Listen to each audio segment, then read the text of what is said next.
तनी पेटवे गुड़गुड़ात बा, चूहा लोटत है। आप तो रहा दी, पहले तनी तेल मसाला कम खाई, बात तो मनबे न करबा। अरे कहाँ खिलावो तू तेल मसाला तू।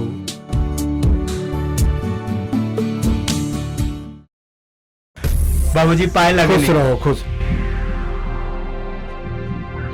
माई पाए लगे नहीं। ई के बा माई ये काजल है, हमार दोस्त बनारस में खुश रहो, दोनों खुश रहे रहो। के ठिकाना ना मिलल, ये हमार मददगार बनली, अपना साथ रखली और काम भी दिलौली। ई तो बहुत बड़ा इंसान कहलू बिटिया हमनी के ऊपर। बचपन में इनकर माई बाबूजी गुजर गए लोग। जब हम बताइनी कि घरे जात बनी तो इहो जीत कैली, यही ले इनकरा के हम साथे लेके आ गई। माई ठीक कहनी ना? हाँ बहुत ठीक कहला बेटा, तू इनकरा के अपना साथे ले आइला, इनहुन के तनिक मन बहल जाई। अरे बतियाबे करबू कि कुछ नाश्ता पानी करबू? करावत है नाश्ता पानी। अरे तो बनाबू पकौड़ी उकौड़ी। आप तो रहे दे, आपकी जबान खाली चटकारे खोजेला। अरे बहुत चला निकल, चलो चला बेटा चला। आओ माई, काजल तुम आओ। देखा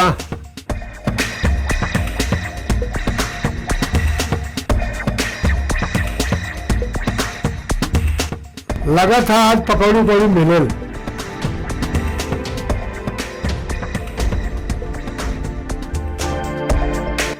ए बाबू बड़ा ढेर भइल, बोला कहिया आई है? ए बाबू कंप्यूटर हवा आप तनी डॉक्टर से बतिया लेता, हमारो नंबरवा आ जाते। ए मंजोदा तनी डॉक्टर बाबू से कहिए जल्दी आई है, तनी जाके बतिया लेती। ए भगवान वो निचवे जवन हुई है, ये लड़की हमें कहाँ फंसा दिए ले लाके एहवन। ए बाबू डॉक्टर बाबू से बतिया देना तनी से। बाबूजी चिंता मत करी, सब सही हो जाए। अरे भिनयन से बैठे न भूखल पियासल, देखा मुँह झुरा गई हमें लड़का का तब का खा लिहन। बताओ डॉक्टर साहब।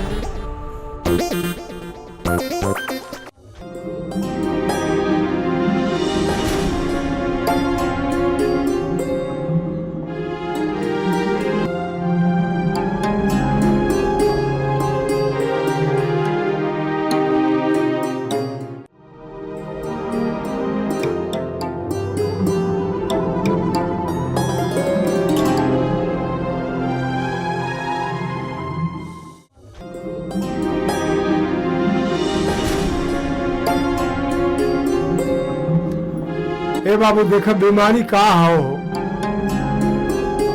ब्लड प्रेशर तो हाई बा, चलिए निकाल दी, कोनो बात ना हो। नहीं नहीं कोनो बीमारी नहीं के, आराम हो जाए। कुछ दवाई लिख देता नहीं, टाइम टाइम से खाते रही हो।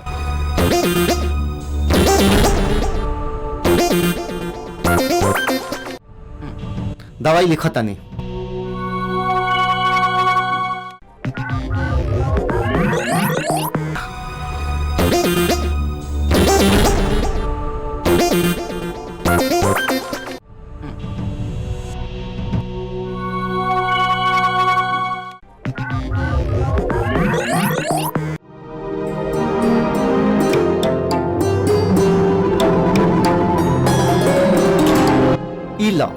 ए बाबू हम ना जाना तानी, लड़कों का बता दे।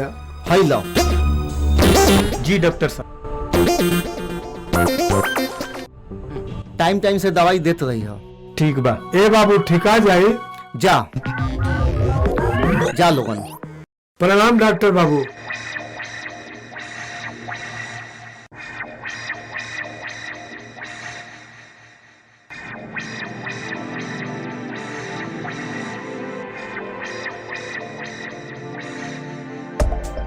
चोखा तो एकदम चोखा भइल बा।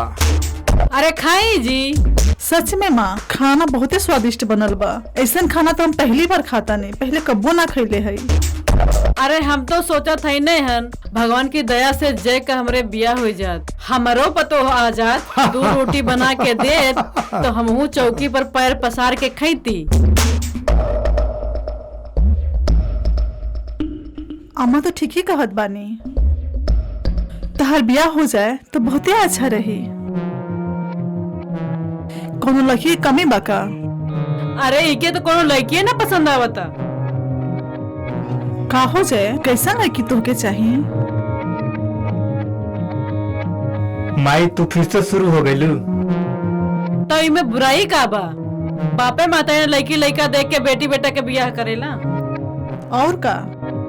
अम्मा तो ठीक ही कहता नहीं। तू बताओ ना कैसा लड़की चाहिए? तू जाना था कि हमके कैसन लड़की चाहिए।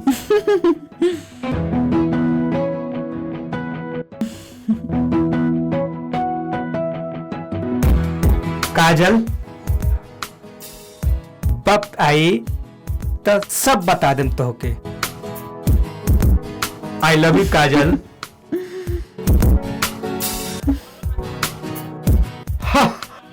आई लव यू टू। अरे भाई खाइबो करा कुछ, खाना खाइता हो जी, का बतियावत है। खा खा फटाफट खा। डॉक्टर साहब जी थोड़ा देखी हमरा के दिखाओ अपन हाथ। कि हमरा का हो गइल बा। भाई दवा ली, खाली ठीक हो जाए। काजल, ये हमार गांव है। काका पाए लगी। बबुआ। काजल, ये सब हमार खेत है, ये सब हमार चाचा के खेत है। तुहर गांव तो बहुत सुंदर बा हो।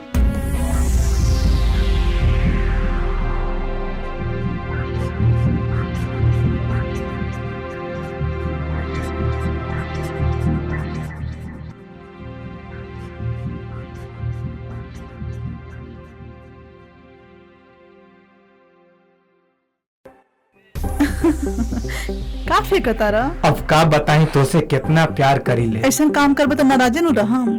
कौना बात के नाराजगी? यहाँ आके अकेले काहे बैठल बड़ा? काजल, हमके तुम्हारा हाथ और साथ जीवन भर चाहिए।